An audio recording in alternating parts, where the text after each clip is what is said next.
Merry Christmas, adventurers, and welcome back to Abnormal Voyages. My name is David, and today we find ourselves in Colonial Williamsburg in the state of Virginia. This is truly where the heart of the American Revolution began, so we figured, what better place to celebrate the season? So tag along as we step back in time. We're going to a place that you've never heard of before. It's Abnormal Voyages. You're gonna learn something new. We're gonna open new doors. It's Abnormal Voyages.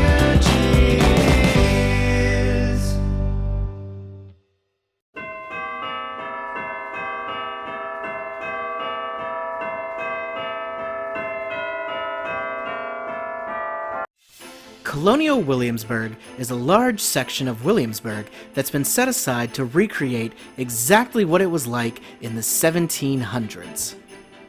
This was the very heart of the Virginia colony, and today we're going to find out how they celebrate Christmas.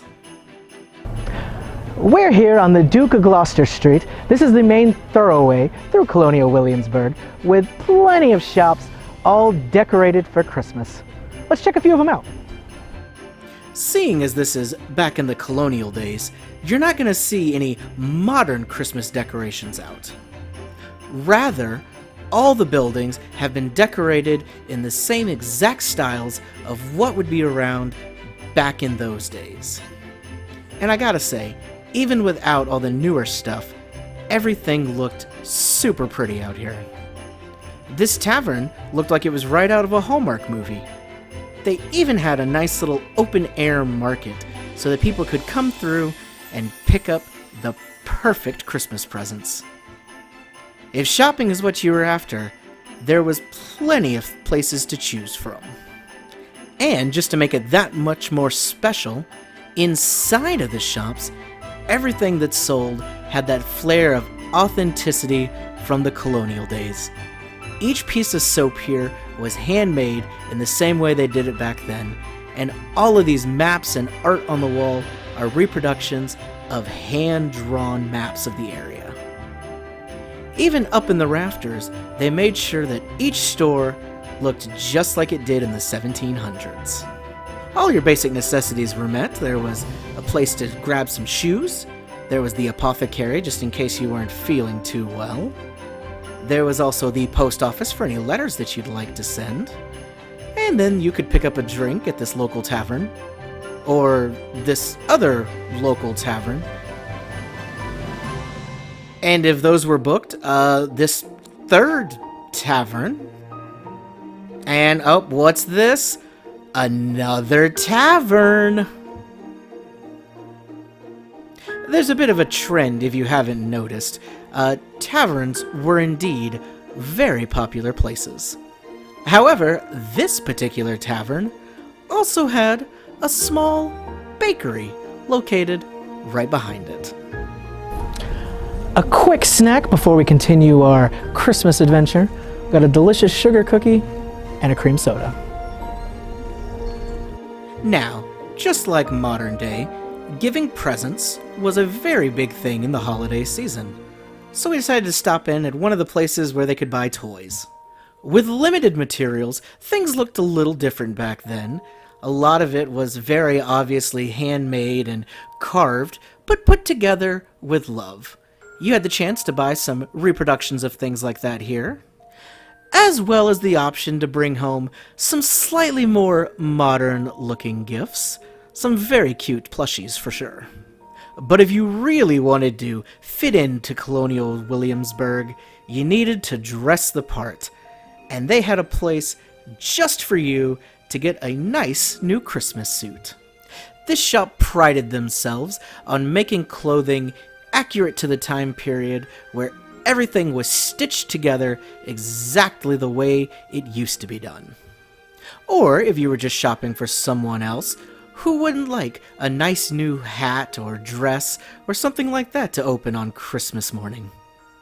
They did a fantastic job of showing off their wares. You could see some of the finished, completed dresses over here on the side, and they were stunning.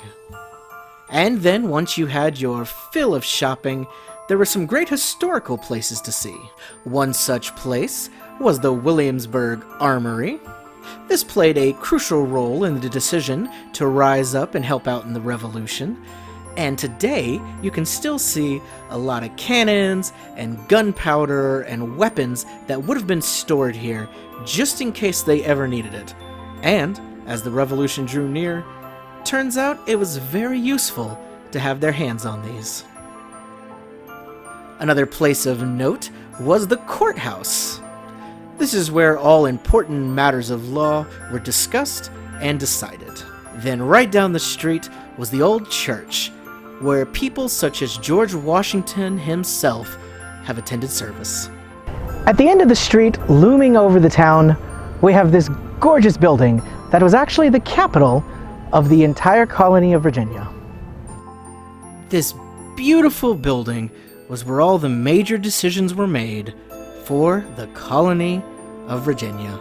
And this is where they decided they needed to send something to the Continental Congress to finally say America should be free. But let's keep the Christmas celebrations going as we see what happens as night falls. And though there may not be traditional Christmas lights, we have something to see just as spectacular. Hear ye, hear ye! As this is the season of the year for holiday demonstrations of festivity and joy, we, the good people of this city of Williamsburg, do gather and invite all assembled to join in the Yuletide procession as it makes its way down the Duke of Gloucester Street to its final destination of the magazine yard. There, all assembled are welcome to join in the tossing of Christmas greens into the fire to bid farewell to the woes of the old year and welcome possibilities of the new. Thus, by the ringing of my bell, the procession begins. Ready. Pipes and drums to the front. March.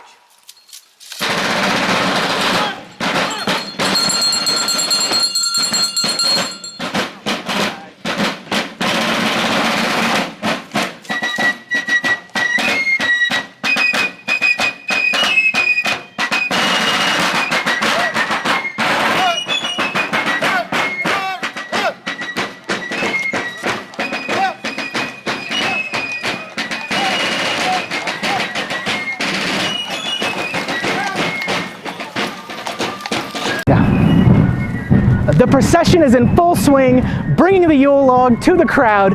Everyone's cheering, the Christmas spirit is up. This is what the season is all about.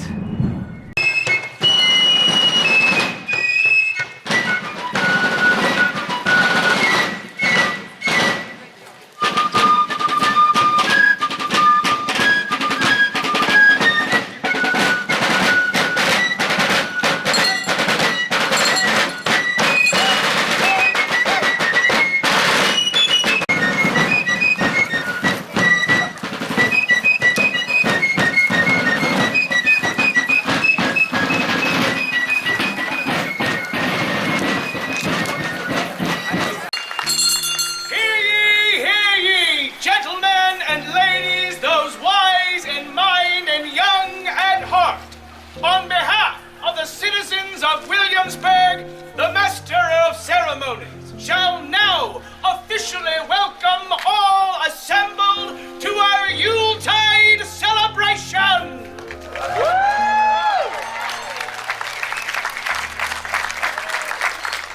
Wassail, wassail. The light that shines and warms the hard, cold earth in time. May you never hunger.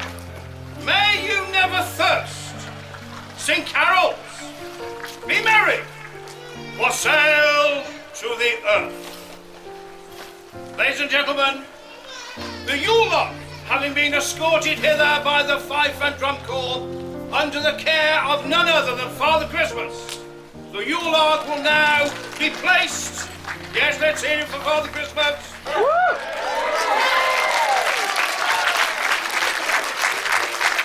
The Yule log will now be placed upon the great fire where it will burn.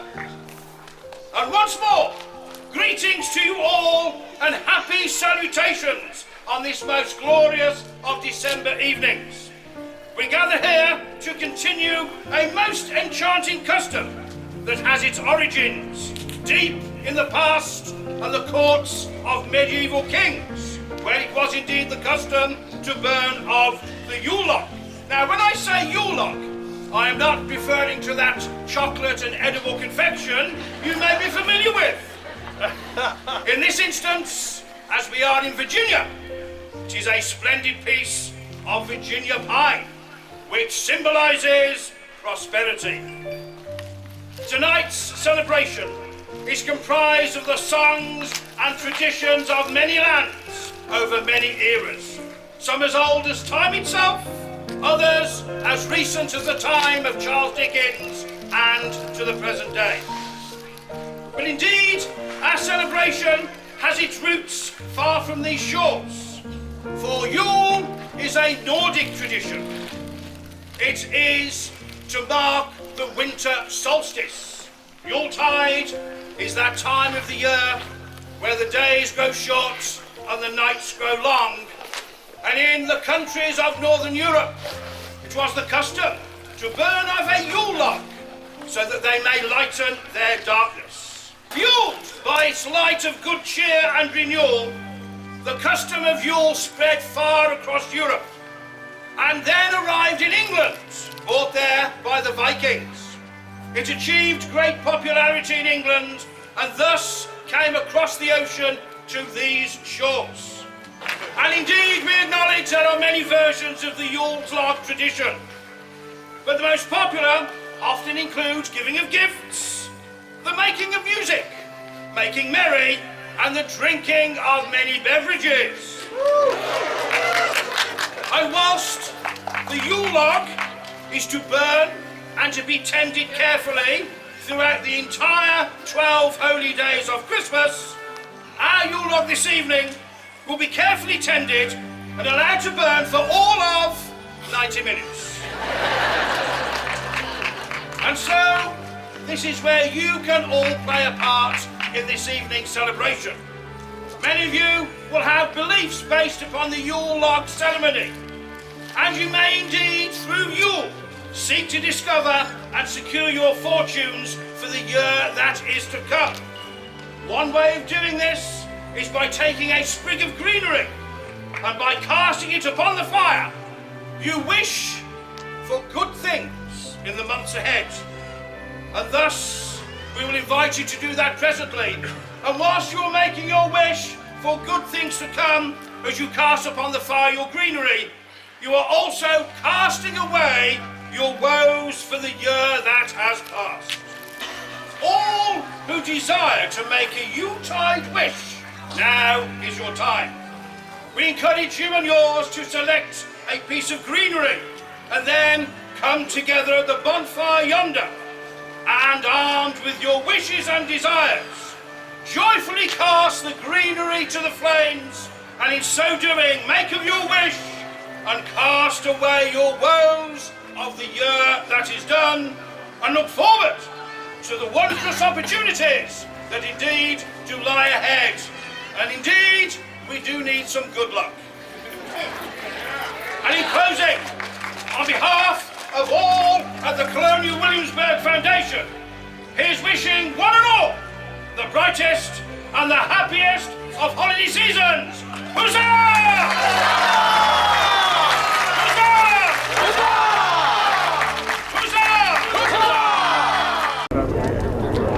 Huzzah! Well, that's all the time we have for today.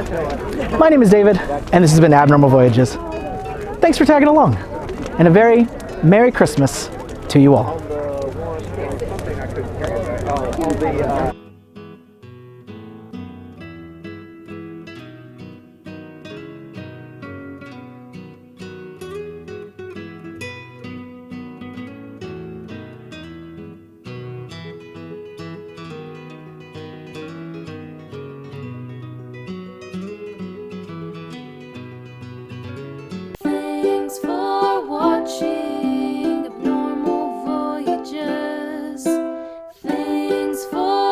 watching.